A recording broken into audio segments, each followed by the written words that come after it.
Class ಅಂತೂ ಲಗುನ ಮುಗೀತ. ಏನು ಮಾಡೋದೀಗ? ಫಿಲ್ಮ್ಗೆ ಹೋಗೋಣ ಬರ್ತೀಯಾ?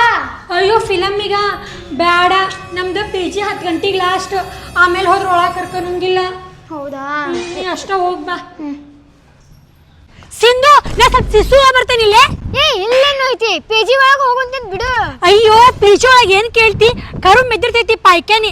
4 ಮಂದಿ ನಡುವ ಒಂದ ಪಾಯ್ಕಾನಿ ಐತಿ. ಅದು ಯಾರು ತೊಳೆಯಂಗಿಲ್ಲ ಬಿಡಂಗಿಲ್ಲ, ನಾನೇ ತೊಳಿಬೇಕು. ಅಯ್ಯೋ ಹೌದಾ? ತಡಿ, ಅರ್ಜೆಂಟ್ ಹೋಗ್ಬಿಡ್ತೀನಿ. ಲೇ ನಾಲ್ ತಿನ್ನಕ್ಕೆ ಏನ್ರ ತಗೊಂಬರ್ಲಿ ನಿಮ್ಮ ಮನ್ಯಾಗಿದ್ದ? ಇಲ್ಲಪ್ಪ, ನಮ್ಮವ್ ಬೆಳಗ್ಗೆ ಎದ್ದು ಟಿಫನ್ ಕಟ್ಟೋದಿಲ್ಲ.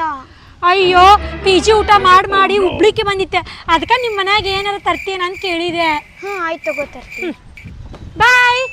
ಸಿಂಧು, ಶುಕ್ರವಾರ ಆ್ಯನ್ಯುವಲ್ ಡೇ ಫಂಕ್ಷನ್ ಐತಲ್ಲ, ಸ್ವಲ್ಪ ನೀನು ಸೀರೆ ಕೊಡ್ತೀಯಾ? ಇಲ್ಲಪ್ಪ, ನನ್ನ ಕಡೆ ಸೀರೆನೇ ಇಲ್ಲ. ನಮ್ಮವ್ವ ಬೇರೆಯವ್ರಿಗೆ ಯಾರಿಗಾರ ಸೀರೆ ಕೊಟ್ರೆ ಬೈತಾಳೆ. ಅದಕ್ಕೆ ನಾ ಅದೊಂದ ಸೀರೆ ಉಡೋದು. ಅಯ್ಯ ಹೌದೇನ? ನಾನು ತಂದ್ರ ನಮ್ಮ ಪಿ ಜಿ ಒಳಗೆ ಬೈತಾರ, ಎಷ್ಟು ಲಗೇಜ್ ಅದಾವ ನಿಮ್ಮವ ಅಂಥೇಳಿ. ಅದಕ್ಕೆ ನಿಂದ ಕೇಳಿದೆ. ಇರಲಿ ಬಿಡು. ಅಯ್ಯೋ ನಾನು ಮನ್ಯಾಗ ಇರ್ಬೇಕಿತ್ತು. ಈ ಪಿ ಜಿಗೆ ಯಾಕೆ ಬಂದೆ ಏನು? ಮನ್ಯಾಗಿದ್ದಿದ್ರೆ ಎಷ್ಟು ಖುಷಿ ಇರ್ತಿತ್ತು. ಹಲೋ, ಏನು ಹೇಳಕತ್ತೀವಿ? ಮತ್ತೂ ಜಗಳ ಮಾಡಿದ್ರಿ ನೀನು ಅಪ್ಪ?